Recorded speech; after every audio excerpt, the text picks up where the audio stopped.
लाडकी बहीण योजना आणि तुम्हाला सर्वांना माहिती आहे की या योजनेचे काही हप्ते पेंडिंग पडलेले आहे। म्हणजे पेंडिंग लाभ जो आहे, जो पेंडिंग लाभ जवळपास आता 4,500 रुपये झालेला आहे, जवळपास म्हणजे तेवढं झालेलंच आहे। तर हा पेंडिंग लाभ देण्यात यावा। आता तुम्ही म्हणाल की हा पेंडिंग लाभ कुणाचा आहे, तर तो पेंडिंग लाभ आहे ज्या लाडक्या बहिणींच्या KYC करताना त्यांच्या चुका झाल्या होत्या, तर त्यांचा लाभ जो आहे त्या चुकामुळे थांबवण्यात आलेला आहे। कधीपासून? नोव्हेंबरपासून। त्यानंतर डिसेंबरचा जो KYC डिसेंबरला बंधनकारक करण्यात आली। ज्या ज्या लाडक्या बहिणींनी KYC नाही केली तर त्यांना तर लाभच नाही आला डिसेंबर महिन्यामध्ये। आणि जानेवारीचा पण हप्ता आता जवळपास हा त्यांना पेंडिंगच पडणार आहे, कारण की अजूनही KYC दुरुस्ती प्रक्रियाची जी काही अंमलबजावणी आहे ती सुरुवात झालेली नाही। आणि एक चांगली बाब ही आहे की आज बघा स्वतः राज्याचे कॅबिनेट मंत्री नरहरी झिरवळ यांनी पण एक चांगली अपडेट दिली की KYCला आम्ही मुदतवाढ देणार आहोत। म्हणजे त्यांनी तसं विधान केलेलं आहे आणि माझ्या मते नक्कीच लवकर पोर्टलच्या संदर्भात पण अपडेट यायला पाहिजे। फक्त मुदतवाढ म्हणजेच अंगणवाडी सेविकेकडून KYC करण्याचा प्रयत्न करू नये सरकारने, कारण तो प्रश्न म्हणजे असं होईल की तात्पुरता तोडगा होईल, पण जर का परमनंट तोडगा हवा असेल तर KYCचं पोर्टल पण साईड बाय साईड चालू करणं अत्यंत महत्त्वाचं आहे। तरच KYCला मुदतवाढ दिली असं सर्वांगीण अर्थाने म्हणता येईल। आणि जो लाभ आहे 4,500 रुपये हा पण देण्यात यावा।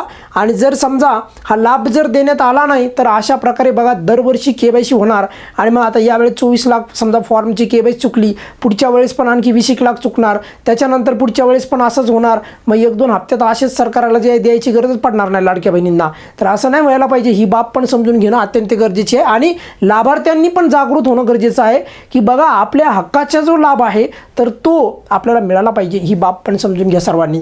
बघा KYC पर्याय निवडताना गव्हर्नमेंट एम्प्लॉई म्हणजे शासकीय नोकर आहे का, त्यानंतर बघा दुसरा प्रश्न विचारला की तुमच्या घरामध्ये पेन्शनर आहे का, तर तिथे तुम्हाला माहिती आहे की योग्य तो पर्याय निवडायचा होता आणि त्या संदर्भात आपल्या चॅनलवर योग्य त्यावेळी योग्य मार्गदर्शन करण्यात आलं होतं। पण काही जे काही लाभार्थी होते ते आपल्या चॅनलच्या त्यावेळेस जुटलेले नव्हते, तर त्यामुळे त्यांनी कुठून तरी एखादा चुकीचा व्हिडिओ पाहिला आणि त्या पद्धतीने केली। काही लाडक्या बहिणींनी दुसऱ्याकडनं करून घेतली तर त्यांची KYC चुकली, तर त्यामुळे प्रचंड लाभार्थ्यांची एकंदरीत जी आहे या पर्यायामुळे KYC चुकली। बघा सरकारी नोकर आहे का, तर तिथे त्यांचं पर्याय उत्तर निवडताना त्यांचं जे पर्याय निवडताना उत्तर चुकलं आणि त्यामुळे एकंदरीत नोव्हेंबरचा 1,500 रुपये, डिसेंबरचा 1,500 रुपये आणि जानेवारीचा पण हप्ता पेंडिंगच पडणार, मी यापूर्वीच सांगितलं होतं तुम्हाला। आणि तोही हप्ता म्हणजे असे एकूण 3 हप्ते झाले बघा, 1,500 म्हणजे टोटल 4,500 रुपयाचा लाभ सध्या लाडक्या बहिणीचा पेंडिंग पडलेला आहे।